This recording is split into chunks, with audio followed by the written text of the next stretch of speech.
Exeter University were looking for a fast start at home against West Country rivals Bath, and it took them all of 8.81 seconds to be precise to open their account, Arthur Relton darting over after Bath had failed to gather the kickoff. The opening minutes were all Exeter, and whilst Bath managed to get themselves into the 22, strong defence held them out. With just over 3 minutes on the clock, Xavier Hastings' pass was intercepted by Relton, who burst up the wing, feeding Tom Hitchcock, who then brushed off Hastings to dart over for his side's second try in just 3 minutes of action.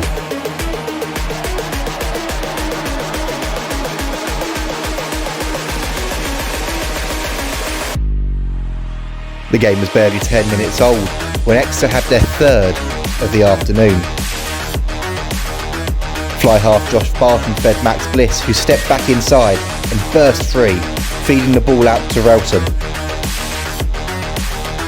The wing was hauled down a few metres short by George Warboys, but Exeter regathered themselves and built the phases. Before Barton fizzed the ball wide, Jordan Bond collecting on the bounce to dot down. Just 2 minutes later, Exeter should have had their fourth try. Again it was Bliss who was carving open the Bath defence, and he found Relton again in space, but the wing couldn't link up with Tom Hitchcock. Exeter again squandered an opportunity seconds after that, Barton bursting through and looking to feed Arthur Thomas on his inside, only for the final pass to let him down. Bath, though, have been no strangers to comebacks this season, and they look to get themselves back into the match as Rahul Patel burst free, only for opposite number Dan John to track back and secure the turnover. After those rampant early exchanges, it was now Bath that had the foothold in terms of possession and territory, but they were met by a brick wall in defence. Chris Moore with this huge tackle. Exeter's discipline, though, was allowing Bath to keep themselves in the match, and despite losing a number of players to injury, they crashed over for their first try of the afternoon through replacement hooker Max Keller.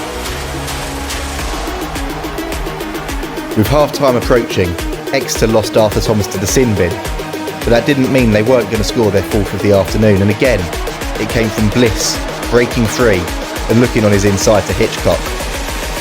The centre thought he'd managed to power his way over, but was pulled down just short by replacement Tom Williams. Exeter, though, kept it tight and built the phases, eventually allowing Dan John to race over and dart down on the outside. Barton then added a conversion to give his side a healthy advantage at the break. The second half saw Exeter's discipline again allow Bath an attacking opportunity, Alfie Garside dotting down under the posts after Finn Richardson had seen yellow for an infringement at the breakdown. Warboys then added a conversion to reduce the deficit to 10 points. The fly half had been in sparkling form and scored a hat-trick against Exeter earlier in the season, and now it was his turn to carve open the defence, bursting free and feeding Austin Emmons, before John again managed to alleviate the danger. With Alec Lloyd-Seed having come on at fly half at half-time for the hosts, his penalty stretched Exeter's gap back out to 13 points. This one wasn't over yet though, and when Patel and Clayton linked up to send Emmons away down the wing, there was danger and panic stations for Exeter. Dan John would see yellow for this high tackle, and despite this crunching hit from debutant John Bailey, wing Garside was able to pick a line and burst through the Exeter defence, Emmons being hauled down just short by Bond and Relton. But it wouldn't be long before Bath were in for their third of the afternoon. Again, Exeter's defence stood firm with Bailey, but eventually replacement scrum half Ellis Horgan spotted a gap to reach out and score the try. Garside had taken over kicking duties for his side and added the conversion with this quickly taken drop kick. Exeter had also lost Jared Williams to the bin and had been forced to play out the final minutes of the match with 13 players. The lack of discipline looked to have cost them with 79 minutes on the clock, as Warboys fed Williams, the replacement back row to burst free and score his side's 4th try of the afternoon. Garside's conversion saw his side hit the front, but there was still just enough time left for another remarkable finish. Just when Bath needed it, their set piece faltered as the line out was ruled not straight by the referee. From there, Exeter built the phases.